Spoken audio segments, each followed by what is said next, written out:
Hello there and welcome. In this lesson we're going to learn about value types and reference types and the difference between them. We're also going to understand how data is stored on the computer's memory and how it is managed. This is more of a theoretical knowledge, but you still need to know this in order to understand how data behaves.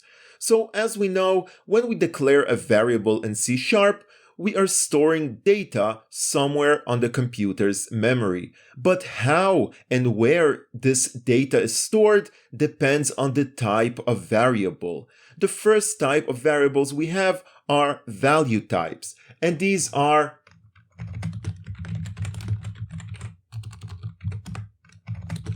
integers, floats, doubles,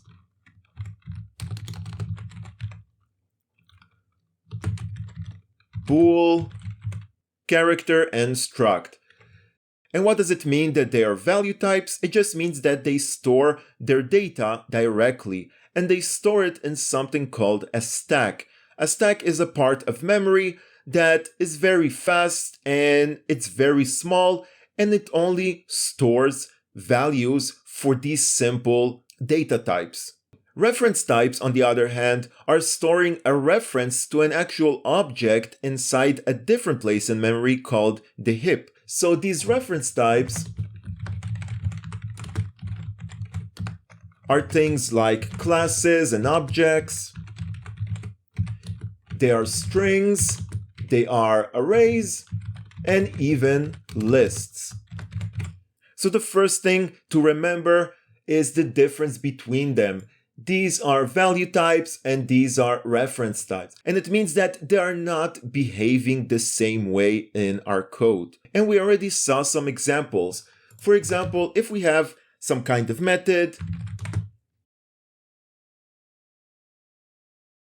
and inside we have an integer x, and we give it a value of 10, and then we have another integer y, and we set the value of x to be the value of y.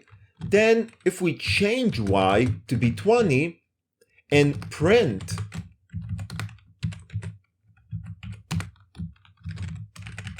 x, what do you think we're going to get? We're still going to get 10 because we are not changing the value of x. We created this variable x and we gave it a value of 10. Then we assigned y with the value of x.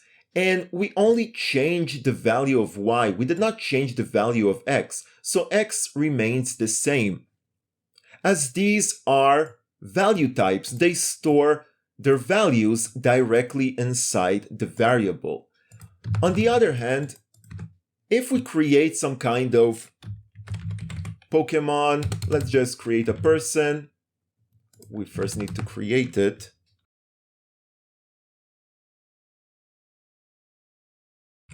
If we have a person object and we created here this P1, and then we go into the name of this P1 and we change it to something like Alice. Okay, so now we know that this object was created and we changed the value of one of its members. But what if we create another person, P2, and we create it using the value of P1? This will not create a copy of this data into P2, because if we take P2 name and we change it to Bob, and then we print the value of P1 name, what are we going to get? You might assume that we're going to get Alice, but this is not true because P2 is not just a copy of P1 and then we change the value of the name of P2. P2 is holding the same reference as P1. So if we change the name of P2, then it will also change P1. So here we're going to get Bob. Now it will take you some time to really get the difference, but you can see that these here are storing their data directly. So X is storing this 10, But then when we assign x to y, this will create a new copy of 10. Here, y will be equals 10. It doesn't care who is x. We're just using the value of x. So when we change y to 20, then it will simply become 20. But x will still remain 10 because this is not a reference type, this is a value type. But with reference types, we have a reference to an actual object. So when we change this object, eventually we're changing the object that is stored in memory. And here we simply say that the reference of P2 is the same as the reference of P1. So I created a very simple illustration. We have our memory, and then we have this stack, and we have this heap. So these are different parts of the memory. And when we store, for example, a value type, what happens in this stack, and that's why it's called a stack, imagine some kind of a magazine of a weapon. We put a bullet in, and then we put another bullet, and then if we shoot a weapon, then the first bullet goes out, and then the second bullet. So imagine there is a spring here, and then when we add items, they're stacked one on the other, and the stack is working on a principle called, let me just write it here, LIFO. Last in, first out. So when we run this method, then we create this one variable here, this x integer, and we give it a value of 10. Now, as we know, these are value types, so they're going to be stored inside the stack. So now over here, we can simulate this by creating, let's see, shapes, this thing called a frame, and this will simply contain x, so basically the name of the variable, and the value, 10. This is how it's going to look inside the stack. Now, when we create an int y, then imagine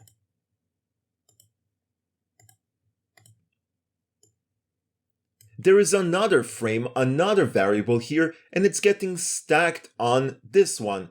But this time, we're going to have a variable named y, so the name is stored, and it will have a new value of 10, because we said that x is the value of y. So it doesn't care who is x, it just cares about its value. So now both of them have a value of 10. Now imagine this entire method only had this part. So when we reach the last line of this method, the method will simply exit and end. What will happen is that, first of all, the y will basically disappear from the stack, it will be removed, and then this x. And that's it, the stack will remain empty, and then we can continue with other methods or other parts of the code.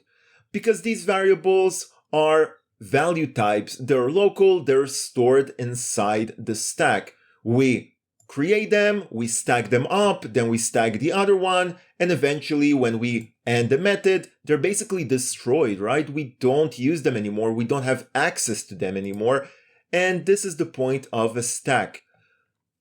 Now, with reference types, it's a bit more complicated. The reference itself, so the variable that stores the reference, will be stored inside the stack.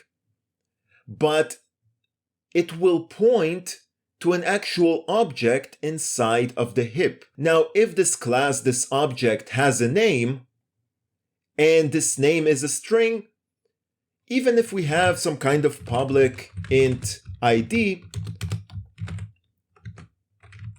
so this is an integer, right? This is a value type. Still, because it's a value type inside of a class, and a class or an object is a reference type, then this entire object will be stored inside a heap. So when we store value types inside a stack, these are only local variables. these ones that are created inside methods. These are not members of an object. If they are members of an object, they're going to be stored inside the object.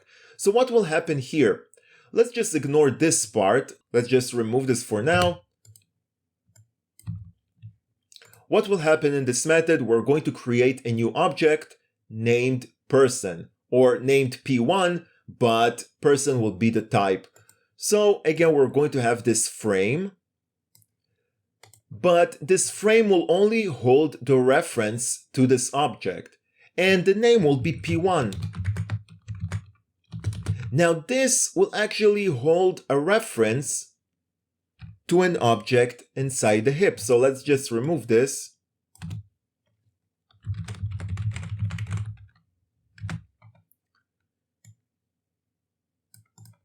So we're going to have this p1 reference inside the stack over here, line 10.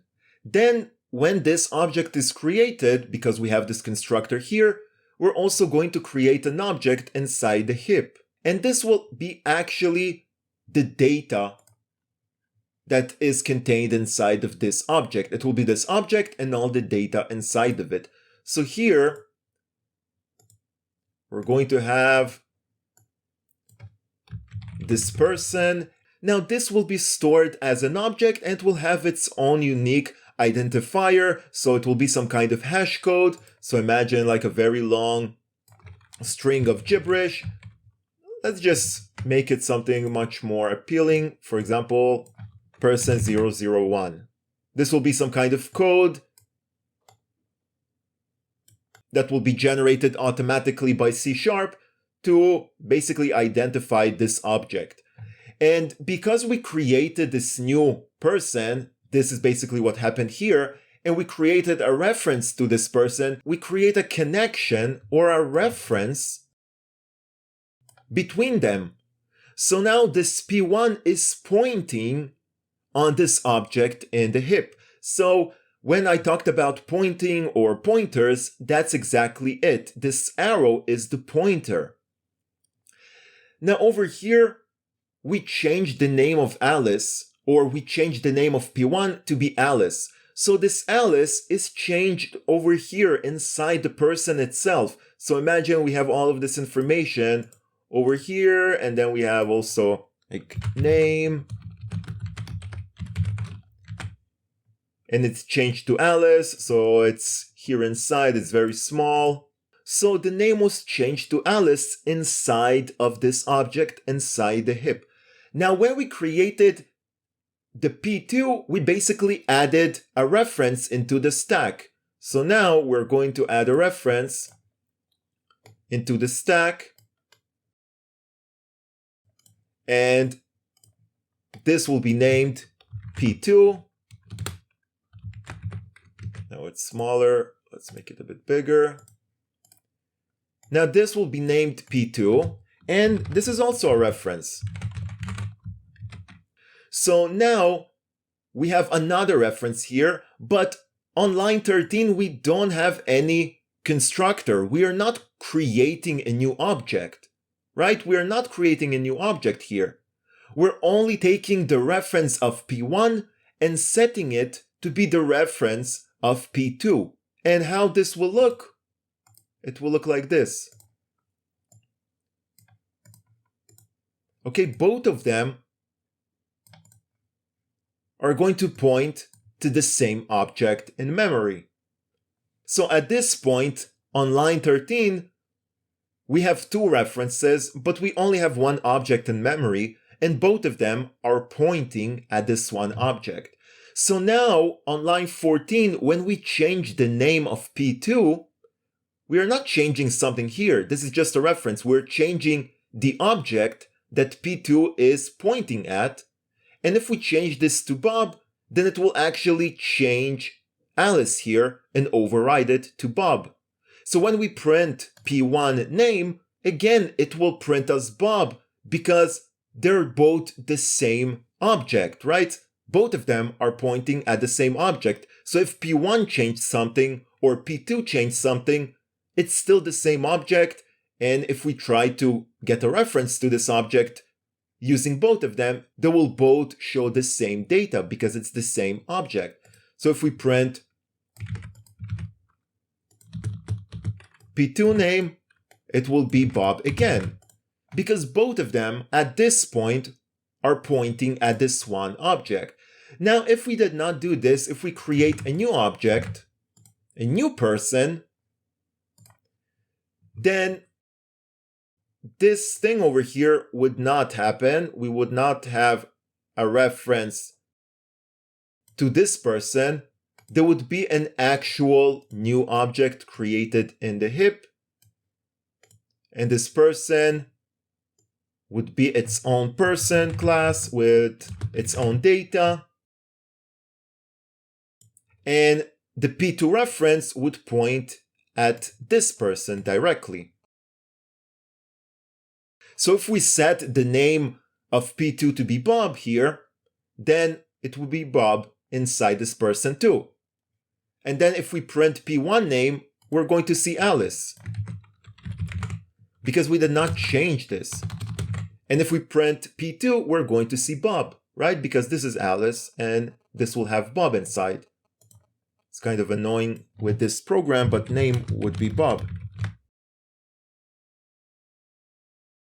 Now, if you understand all of this, then you basically understand value types and reference types and the difference between them. And if you understand this, you actually understand more than most beginners and even some older developers that never actually learned this, because people don't really care about this that much. They really want to learn all the basics. They want to learn loops and conditional logic. They want to learn variables, classes, methods, and they just want to start building their own things. They don't care about the theory. And then when they get to a situation where they try to change an object and give it another name, the reference will still point to the same object. And then when they change this object, the second object will change and they will not understand what happened. They will be confused because they don't know the theory behind this. They don't know what is a value type and what is a reference type. Now, as we learned, because this is a stack, these things should be deleted by themselves. So when we end this method, it works on the principle of LIFO. So last in, first out. So when we end this method, these references are not going to be used anymore, right? We cannot access them because they're local, this P1 and P2. So by the principle of LIFO, P2 will be removed. And then P1 will be removed. And this will all happen automatically when this program, start program method ends, because maybe we call this somewhere. Maybe we had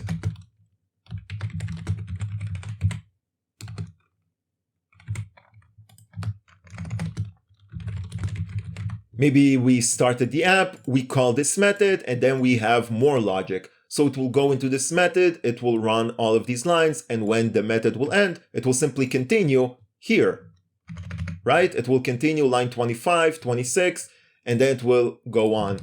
This class doesn't matter because it's just a different class. But there will be some more code here, right? More logic, maybe more methods, I don't know. So when a method ends, all of these local variables and even references are going to be removed from the stack. But what happens now is that these references are gone, but the objects are still inside the memory. So now something will happen, something automatic that happens in C#, and this thing is called garbage collection. It will basically check all the different objects inside of the heap, and it will check if there is no reference, because if these don't exist, then these references are gone. So this garbage collection will go over all the objects inside the heap, and then it will check if they have references. And if they don't have any more references, it will remove them and basically remove the garbage from the memory. Otherwise, bad things can happen, like memory leaks. So memory leaks is just when we have more and more objects and basically garbage starting to get stacked up inside the heap, and this garbage is not getting removed by the garbage collector. And how this can happen? Well, this can happen when we still have a reference, right? Imagine these references here still existed, but we did not use them. So in C#, these references are automatically removed when the method ends, right? This will be removed in this one, and it means that there will be no more references and the garbage collector will know to remove this garbage. But sometimes, if we don't write our code efficiently, then we can still hold references of objects, and if we don't use these objects but we still keep the references, then there will be more and more objects stacking up. And imagine we have some kind of very long loop, and this loop will continue and create more objects, or maybe we create more objects in a different way. So there will be a lot of objects inside the heap, and we don't even use them because we still have the reference, but we don't use them. Then we can have a memory leak because all the memory will be eaten by all of this garbage, all of these objects that are stored inside the heap that we don't even use but still have a reference to them. Memory leaks can happen in C#, but they're not as common and you don't need to worry about them too much, okay? Because most of the work will happen automatically with references getting removed from the stack, and the garbage collector will collect all the garbage. Now, obviously, if we had something else like this int x10, then because it's a stack, it would be simply added as another frame to the stack, but this would be this x10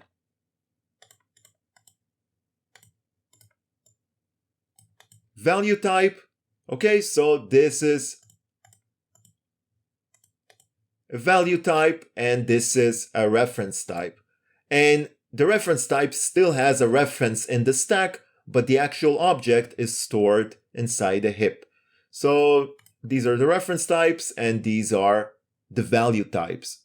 Now we understand what is the difference, but we don't really understand why is this even useful for us, because if all of this happens automatically, why should we even know this? And because of this, many people think that they don't need to remember this knowledge because it's all automatic. If the references are getting removed automatically, and also here, X will be removed and then P2 and then P1 because it's a stack, this will be collected automatically. Everything is automatic.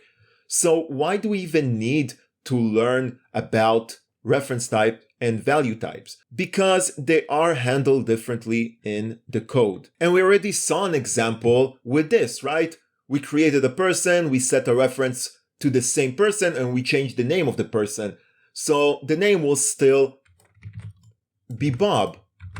So it's important to understand this, right? Otherwise, we're going to be confused why we still get Bob, although we created another object. We did not create another object. We created a reference to an object, but we set a reference to the same object. So if we change this object, this will be changed as well.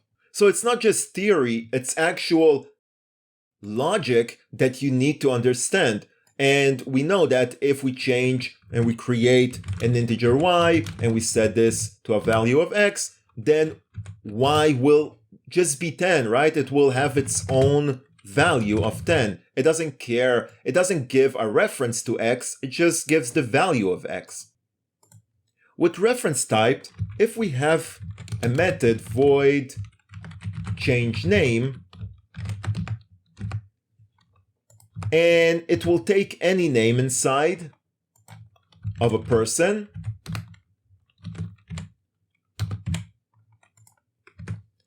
and it will take this p name, and we're going to give it some kind of hard-coded name. So we're going to override the name. Now over here, we create this person. So imagine this is some kind of main method.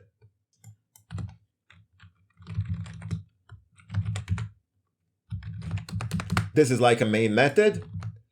And inside of this main method, we have a person, p1, new person. Then we give this p1 a name. And then we call this method change name. And we pass inside p1. Now, if we want to print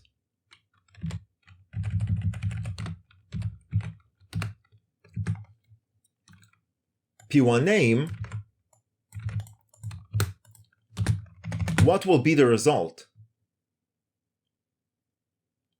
Obviously, we can go here and start thinking how things will work.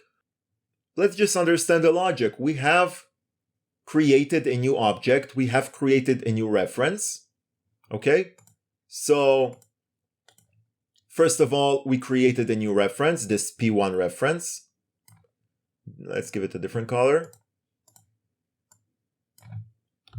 p1 reference. We can also call it of type person.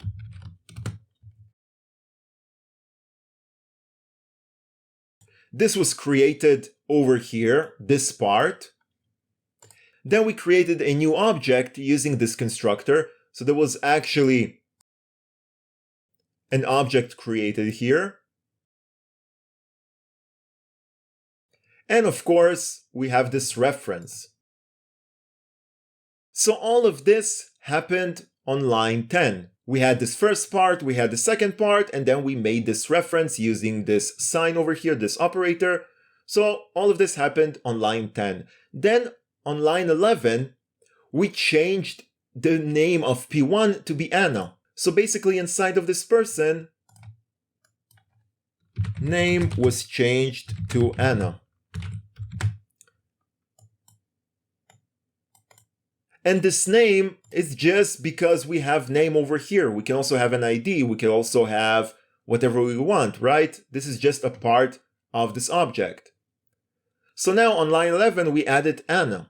But what will happen when we call change name and we pass inside the object?